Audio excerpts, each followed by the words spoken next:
Embarque com Felipe Figueiredo e conheça as fronteiras invisíveis do futebol.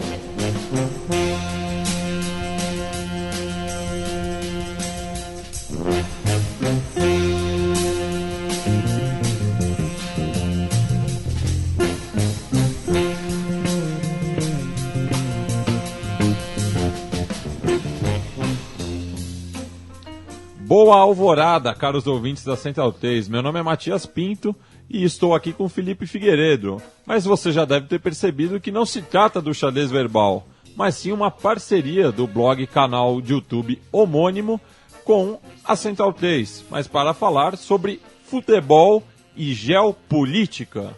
Geopolítica, história, tudo. Usar o futebol como uma ferramenta de aprendizado também. Ou então, para quem acha que o futebol às vezes é uma questão pequena, uma questão de alienação, como uma acusação que frequentemente vemos no Brasil, mostrar que ele também, mostrar para quem gosta de história e de política que o futebol também tem relação com isso. Então serve para os dois públicos. Né? A nossa ideia é fazer um programa mais curto, né, Matias? Não será tão longo quanto o podcast Xadrez Verbal. A ideia é termos aí mais ou menos meia hora, tentando agradar aí todos os públicos, chamar mais gente para o Xadrez Verbal e também chamar o público do Xadrez Verbal para ouvir um pouquinho sobre história futebolística também. Bem, e para começo de trabalho, e dando o primeiro passo, a gente vai falar sobre a Galícia. A Galícia é uma região no noroeste da Espanha, fica bem ao norte de Portugal. E como aqui talvez a gente fale algumas vezes de algumas referências geográficas, algumas referências de cores, por exemplo, cores nacionais refletidas num uniforme, por exemplo, toda vez que tivermos um Fronteiras Invisíveis, que será quinzenal, né, meu caro Matias? Isso mesmo. Também teremos lá no blog do Xadrez Verbal, no site do Xadrez Verbal, para o ouvinte que quiser acessar, uma espécie de dossiê visual, com algumas referências sobre o tema mapas, referências de cores, bandeiras, esse tipo de coisa que faz parte e que infelizmente não dá para botar no rádio, né? Mas enfim, aí provavelmente alguém já vai falar pra gente botar isso em vídeo, então se prepara para ter mais trabalho, Matias. Estamos juntos nessa. Vamos começar então pelo começo, a história da Galícia.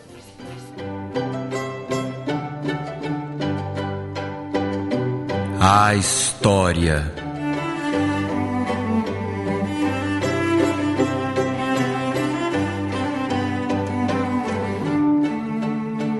Felipe, você já situou a Galícia no mapa, região noroeste da Espanha, mas vamos falar um pouco sobre como se formou essa província espanhola. A Galícia, a gente dá para colocar a história dela, a história mais moderna, entre aspas, né? A Galícia, assim como basicamente toda a Europa, ela fazia parte do Império Romano.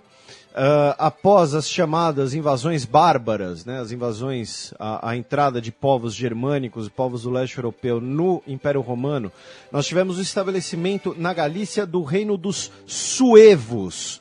Eram um desses povos ditos bárbaros, e que depois, com o passar do tempo, a Galícia foi sendo absorvida no reino visigótico da Espanha. Os visigodos são os mesmos que aparecem no Asterix, né, para ficar uma referência que você aprecia bastante e nossos ouvintes certamente conhecem. Para quem quiser uma leitura sobre o tema, eu vou colocar aqui, sempre que falamos de Alta Idade Média, estamos aqui falando no período pós-Império Romano, né? Sempre que falamos aqui de Alta Idade Média, eu dou uma referência de um livrinho pequeno, muito bom, chamado A Alta Idade Média Ocidental, de um historiador francês chamado Bagnard, que é para ser um livro didático, ou seja, não é uma leitura muito complexa, não é uma leitura muito desgastante. Eu consegui achar um PDF na internet aí, então, enfim, não é uma versão oficial, por assim dizer, mas como o livro está esgotado, é o que tem para hoje. E só fazer um apontamento, porque a gente se refere à Galícia, porque estamos no Brasil, mas caso o ouvinte seja de Portugal ou de família portuguesa, ele vai ouvir o termo Galiza, porque Galícia é uma região da Polônia. Então, para evitar confundir. Só para evitar essa confusão, a gente está falando da província espanhola. Já no espanhol, é Galícia mesmo, como a gente fala. Então aí nós temos o estabelecimento desse reino visigótico no noroeste da Espanha. E a partir do século VIII, como boa parte da Espanha, nós temos um domínio islâmico na região, a invasão muçulmana na Península Ibérica. Porém, na Galícia, como ela é distante ali da região de choque, digamos assim, que foi com a França, com o reino de Castela, né? A região, por exemplo, da Catalunha, de Valência, foram regiões muito mais dominadas cronologicamente, assim, por muito mais tempo, foram dominadas por mais tempo. A Galícia ela teve um domínio islâmico muito curto. E entre os séculos VIII e século X, a Galícia saiu desse domínio islâmico para iniciar o seu próprio reino, o reino da Galícia. Nós tivemos ataques vikings, ataques normandos na região, o que fez com que o reino da Galícia, até para sua própria defesa, se aproximasse dos outros reinos espanhóis, e aí vamos aos dois reinos que conhecemos mais, né? O reino de Leão e o reino de Castelo. O reino de Leão era vizinho à Galícia. Em 813, temos uma coisa que vai afetar a história dessa região até hoje. Né? E até hoje, inclusive, não vou dizer negativamente, né? Mas até hoje até envolvendo o Paulo Coelho, né? Porque em 813 temos a descoberta do túmulo que reputa-se ser o túmulo de São Tiago, um dos 12 apóstolos. Por isso que uma das principais cidades da Galícia é a cidade de Santiago, tudo junto, né? E nós temos, na região, o caminho de Santiago de Compostela. Santiago, inclusive, é a capital, né? Não, Compostela. Compostela, perdão. Compostela é a capital da Galícia. E nós temos o caminho de Santiago de Compostela, que é uma peregrinação pela região, por conta da descoberta do que acredita ser o túmulo de São Tiago. Em 813, lembrando, isso vai influenciar tanto a história da Galícia, ela vai se tornar um símbolo dessa identidade cristã espanhola, né? Lembrando que a Espanha, ao querer reconquistar, os reinos cristãos espanhóis, ao querer reconquistar a região dos muçulmanos, vão exacerbar bastante essa identidade cristã. E depois, posteriormente, em 1230, com Ferdinando III, nós temos a fusão das coroas da Galícia com a coroa de Castela. Então dá para dizer que aí, a partir desse momento, a partir do início do século XIII, a Galícia torna-se parte da Espanha. Porém, a Galícia tem uma identidade própria, falaremos um pouquinho disso mais para frente também. E por conta, essa questão das nacionalidades regionais na Espanha, ela ficou muito exacerbada, e sempre que falamos de Espanha será um elemento importantíssimo aqui, na ditadura franquista. Que, né, por sinal, era galego. O Franco era galego? O Franco era galego. Não sabia disso, meu Deus. Nós tivemos o Estatuto da Autonomia de 1936, na fundação, digamos assim, da República Moderna Espanhola, que daria autonomia a essas regiões, como a Galícia, como a Catalunha, como o País Basco. Porém, a Guerra Civil Espanhola e a ditadura franquista, elas reprimem esses sentimentos regionais, esses sentimentos que vão serem considerados fora da Espanha. Nós teremos uma cultura, uma identidade espanhola centrada em Madrid, centrada no madridismo, né, como eles vão chamar.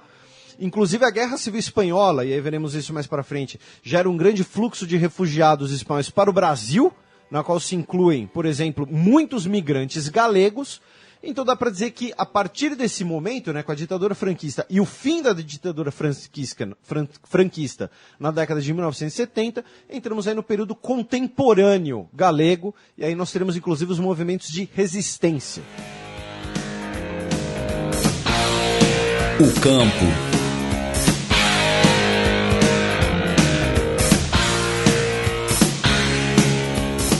Já que estamos no gramado, o Chico Patti falou aqui em off, eu acho que é interessante passar para o nosso público, sobre esse campo de estrelas, né, Chico? Explica pra gente.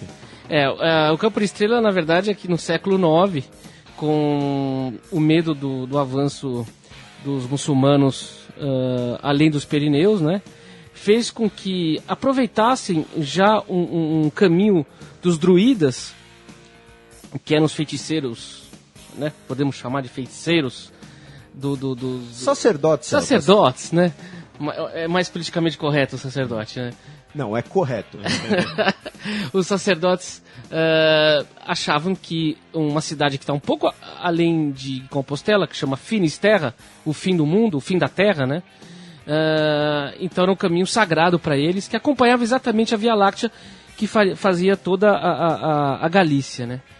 E a igreja, que se apoderava sempre quase dos cultos pagãos, né, aproveitou esse para poder criar a lenda de que o apóstolo Tiago, um dos apóstolos importantes de Jesus, que dizem também, segundo o cristianismo, que ele foi, depois da morte de Cristo, ele foi naquela região ali para poder pregar aos povos, e que o corpo dele tinha sido encontrado por um pastor que estava ali, e de repente viu cair um monte de estrela no campo. E aí, onde exatamente caíram as estrelas, ele cavou e achou o corpo do apóstolo Tiago. Por isso, Santiago de Compostela, né? Campo das Estrelas. E a igreja aproveitou isso para poder fazer com que o pessoal da Europa toda fosse ali, fazer uma peregrinação, né? Para ver o túmulo do santo e povoar toda aquela região ali para poder combater os muçulmanos. Tem até um outro nome dado a Santiago, que é Santiago Mata-Mouros, né? Que ele é visto com um chapéu grande, com uma espada, exatamente para combater o avanço dos mouros. Então, bem, Compostela é campo de estrelas. Campo de estrelas. E saindo desse campo imaginário, vamos entrar no relvado, como já diriam na região. Falar do gramado, né? Das equipes que situam a Galícia no futebol espanhol. Como em muitas regiões espanholas, nós temos uma equipe que normalmente representa a identidade espanhola, a identidade madridista, a proximidade com a coroa, e normalmente temos um clube, seu rival, que representa a identidade local, no caso, a Galícia. Na Galícia nós temos como mais ligado à questão madridista o Real Clube Deportivo de La Coruña, que é muito conhecido no Brasil, porque nós tivemos diversos brasileiros jogando lá, Bebeto, Djalminha, Rivaldo, Mauro Silva, o Donato, que depois inclusive jogou pela seleção espanhola, e o La Coruña também tem a tradição de, pela sua proximidade geográfica com Portugal, sua proximidade cultural, sempre ter jogadores portugueses no seu elenco, sempre que possível, mesmo que o cara seja meio perna de pau. O La Coruña foi campeão espanhol em 99 e 2000, ganhou 2 Copas do Rei, 94 e 95, e em 2001 e 2002. É considerado o time mais vencedor da região. Seus jogos são no estádio de Riazor, que foi fundado em 1944, durante a ditadura franquista, né, cabe 34.600 pessoas. E detalhe, né, nessa questão das identidades dos clubes espanhóis, o La Coruña, ele tem o nome real antes, né? O Real Clube Deportivo La Coruña, e normalmente esse pronome real significa, digamos assim, uma chancela do governo central, especialmente nos casos em que vieram da ditadura franquista ou de pouco tempo depois, no início da reconstrução da identidade monárquica espanhola. Já o seu rival é o Real Celta de Vigo. Porém, justamente para representar a identidade galega, eles não usam muito esse pronome real, eles se chamam apenas de Celta de Vigo. Eles usam, as cores do uniforme são as cores da bandeira galega, um azul claro, um azul ciano com branco. Nós tivemos jogando no Celta de Vigo, o caso, por exemplo, um torcedor são paulino, talvez você lembre o volante Wagner, jogou lá há muito tempo. Sim, lembro. O Edu Príncipe, né, o sucessor do Raí, que era mais galã do que jogador de futebol, mas enfim, jogou lá também. Nós tivemos também, por exemplo, o Mostovoy, um jogador russo da década de 1990, fez muito sucesso, jogou lá. O principal título do Celta, um pouco mais modesto, é a Copa Intertoto de 2000, que era uma espécie de Série D da Copa Europeia, né? Era uma classificação à Copa da UEFA, né? Era uma classificação à Copa da UEFA. Exatamente. Mas que tinha ali o seu campeão, então... Mas podiam ter mais de um campeão por Depende temporada. do ano. Tem ano que teve 3 campeões, porque eram 3 vagas, enfim. Mas eles têm ali a Copa Intertoto como o seu principal título. Tem um jogador galego, ou a terceira força, digamos assim, na região é o Compostela, que é um daqueles times ioiô. Fica na segunda divisão, aí vem pra primeira, cai no ano seguinte, ou seja, não chega a ser uma força, né? A força principal da região é o La Coruña. E a torcida do La Coruña, ela tem uma certa discordância em relação ao clube, né, Matias? Sim, você falou nessa da questão, tanto o La Coruña quanto o Celta tem o Real no nome, né? O Celta meio foi largando isso com o passar dos anos. mas as duas torcidas são muito combativas em relação ao centralismo madridista, e tanto os Celtarras quanto os Riazor Blues são duas torcidas bastante combativas em relação à monarquia. Então dá para dizer que o clube La Coruña é um clube mais de direita, digamos assim, mais monarquista, centralista. Sim. E o nacionalista no sentido espanhol, e as suas torcidas, em contraste, são mais autonomistas, mais locais. Correto. O clássico da região é o Nosso Derby, e gravado assim mesmo, é nosso com um S, Nosso Derby, que seria justamente no idioma galego, que tem muita proximidade com o português. E nós temos um jogador que ficou conhecido na década de 1990, quem jogava videogame nessa época talvez se lembre, enfim, um lateral esquerdo chamado Nacho. Ele jogou muito tempo no Celta, também jogou no Compostela, e ele ficou conhecido porque recusou convocações para a seleção espanhola. Né? Quer dizer, convocações não, ele recusou apenas uma vez e depois não chamaram ele por conta justamente da polêmica. Ele disse que jogaria pela Galícia, ele não gostaria de jogar, não se identificava em jogar pela seleção espanhola, pela Fúria Vermelha. E atualmente, inclusive, a seleção galega disputa um amistoso por ano. Né? Começou essa tradição que já existe na Catalunha, no País Basco, e teremos episódios sobre essas regiões.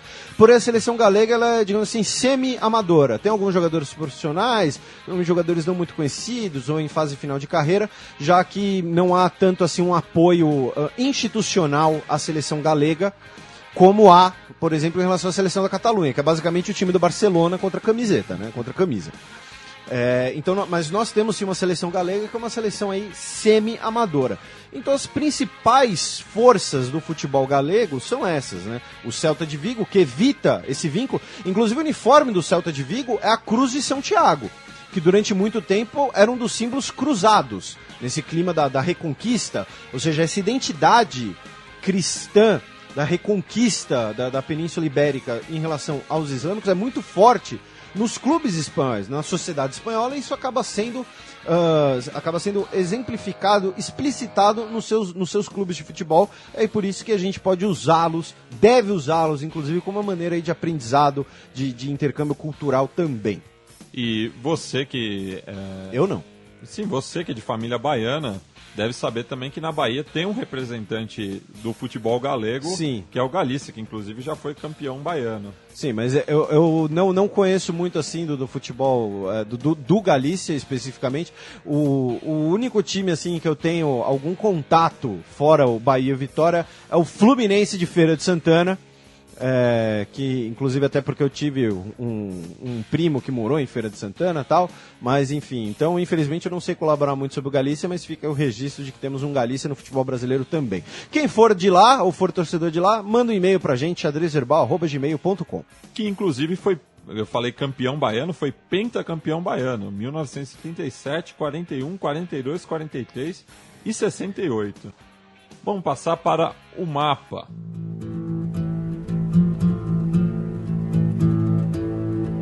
Mapa.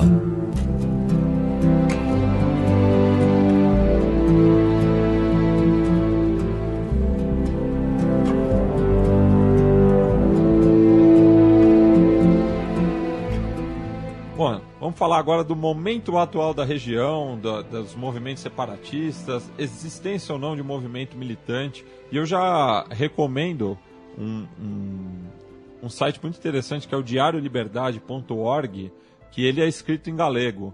Então é uma agência de notícias da Galícia, e que o leitor brasileiro não vai ter tanta dificuldade, porque o galego é muito próximo do português. O engraçado é que eles costumam trocar o que pra gente é J por X. Então, por exemplo, uma junta é chunta. E o atil é M, né? Então é moção. Tem umas coisas curiosas assim, mas é interessante de acompanhar. O que acontece na Espanha, ao contrário, por exemplo, do Brasil ou da Alemanha, é que a Espanha não é uma federação. A Espanha é um estado unitário, então quaisquer formas de autonomia têm que passar por uma espécie de concessão do governo central. Ou seja, nem sempre há uma autonomia regional já garantida pela sua Constituição, como é num sistema federativo. E nesse Estado unitário espanhol, que hoje está tentando justamente repelir os movimentos nacionalistas em algumas das regiões, com mais centralização ainda, nós tivemos recentemente a lei da censura na Espanha, a crise econômica acirrou muito essas tensões regionais e nacionalistas, nós temos dois debates, digamos assim, nós temos um debate com dois lados na Espanha. De um lado, são os que defendem a questão da nacionalidade, ou seja, existe uma nacionalidade galega, uma nacionalidade basca, e querem a autonomia para essas nacionalidades. Do outro lado estão os que defendem que existe uma nação galega, e que ela merece a independência. E no caso da Galícia ainda temos um terceiro movimento, um pouco menor, que é mais forte inclusive em Portugal, que é o que busca a unificação com Portugal, que é a chamada Portugalícia. Inclusive, o primeiro texto que eu li na faculdade de História era escrito em galaico-português. Meu Deus. Isso, História do Brasil Colonial 1, com João Paulo Pimenta. Um abraço para o Sr. Pimenta, que não está nos ouvindo. A população da Galícia atualmente é de um pouco menor que 3 milhões de pessoas. Eles falam galego no seu cotidiano, em sua maioria. Lembrando que o galego, assim como os idiomas não castelhanos, né, não existe um idioma espanhol. Né? Os idiomas não castelhanos foram reprimidos durante a ditadura franquista. O parlamento galego atualmente, a sua maioria, o parlamento regional, como se fosse o governador, digamos assim, é de movimentos pró-autonomia. Porém, aí tem uma minoria, que não é tão minoria assim, cerca de 20% do parlamento, está com os partidos, o bloco pró-independência. Então, na Galícia, hoje nós temos a maioria pedindo autonomia e uma minoria não tão minoritária assim pedindo a independência. Ou seja, não é um movimento tão dormente como se pode pensar. Inclusive, pensando aqui em celebridades, né, o Martin Sheen, o ator, pai do Charlie Sheen, né, um ícone cultural recente. Era o presidente dos Estados Unidos em West Wing. West Wing, isso. O pai do Martin Sheen, logo o avô do Charlie Sheen, é galego e ele apoia publicamente a independência da Galícia. Né? E nós temos sim hoje um movimento militante na Galícia. Historicamente, o movimento militante na Galícia era o Loita Armada Revolucionária. Foi formado em 78 e dissolvido em 84. E hoje nós temos a Resistência Galega, o REGA, que foi formado em 2005.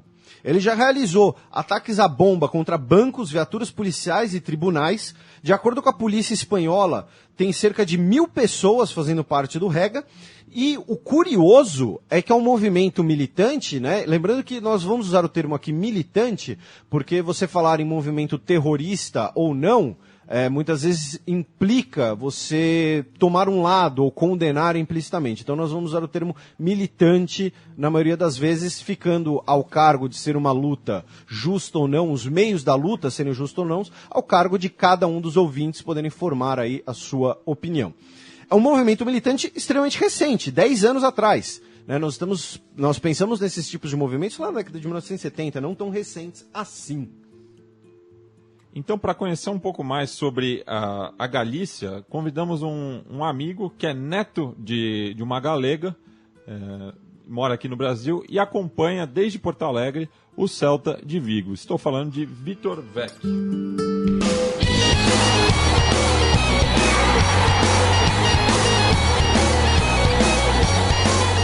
Para falar sobre a questão dos imigrantes e também de como é acompanhar um clube galego desde aqui do Brasil, nós chamamos o amigo Vitor Vecchi, que apesar do sobrenome, é de família galega. Diz aí, Vitor, como tá?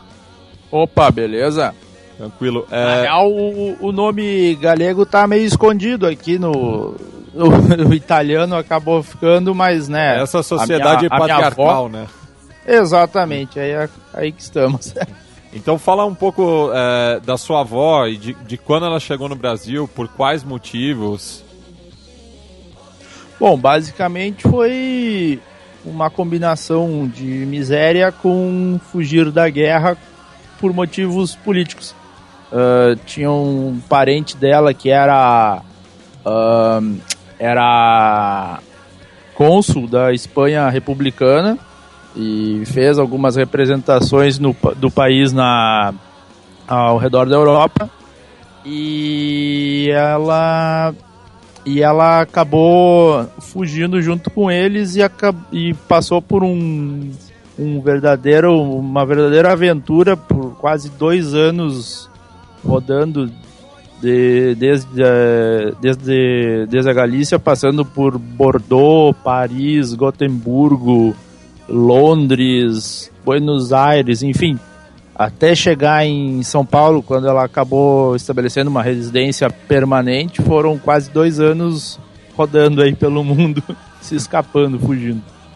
E ela acabou chegando em Porto Alegre ou a tua família materna é... Não, a questão de Porto Alegre já foi depois de ela ter se casado, né, quando já estava estabelecida aqui no Brasil. Mas a primeira residência fixa foi ali por 38, 39, aí em São Paulo mesmo. Eles vieram para cá em 44. Entendi. E você acabou seguindo o clube da região da sua avó, né? O Celta de Vigo, que em oposição ao grande rival, o Real Deportivo La Coruña, tem uma identidade galega bem acentuada. Eu queria que você falasse um pouco sobre isso. Ele também é real, né? Então essa questão de associação com o centro da Espanha acaba, enfim, ele não é tão dissociado assim, né, do Estado espanhol, né? Porque ele também tem o título de real. Mas, sim, com certeza tem uma noção mais regional do que, comparando entre os 2 maiores da região, comparando com o Deportivo.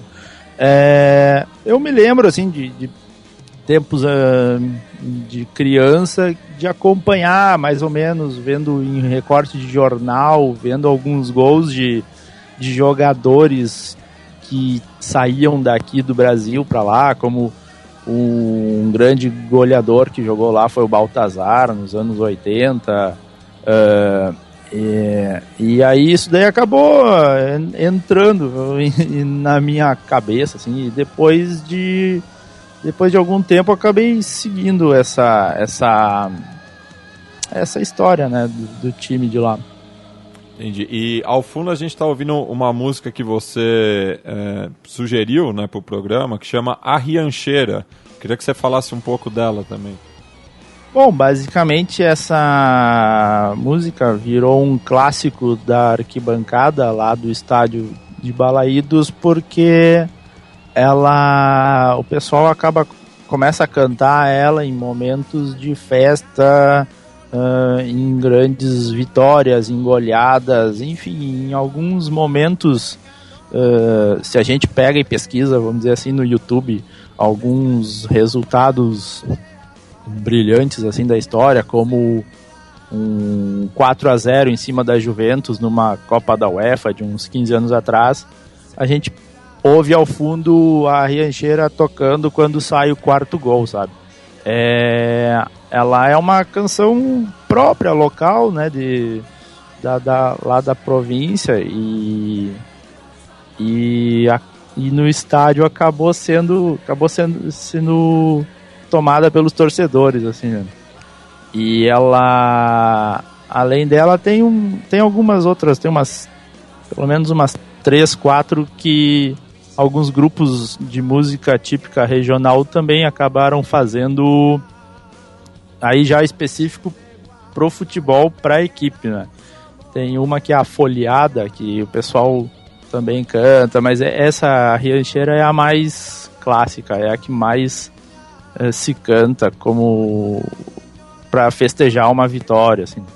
Beleza, então, Vitor, obrigado aí pela participação, pelo seu depoimento, que enriqueceu bastante a primeira edição do Fronteiras Invisíveis do Futebol.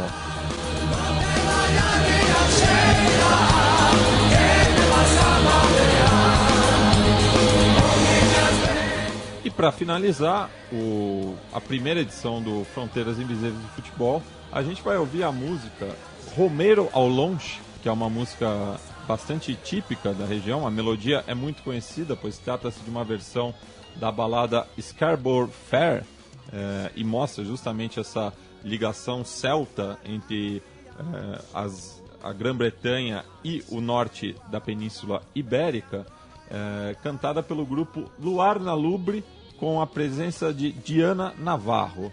Então, antes da gente encerrar, agradecer todo mundo que apoiou bastante o trabalho do podcast do Xadrez Herbal, inspirando a fazer esse novo programa.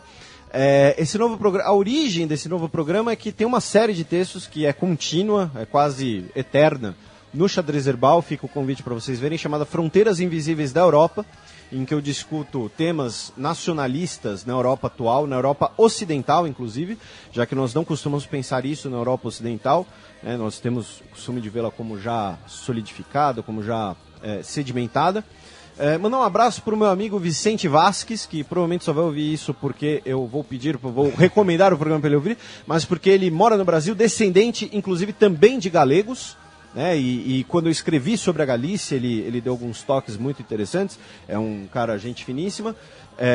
E pedir aí para todo mundo que gostar do programa, que já gosta do Xadrez Herbal, ajudar aí na divulgação também desse novo programa e ficarem à vontade para mandar os seus comentários e suas críticas, críticas, sugestões, às vezes de temas, às vezes de o que acharam do novo programa. Então é isso, um abraço para todo mundo. Então encerramos o programa com o grupo Luar na Lubre, com o tema Romero ao Longe.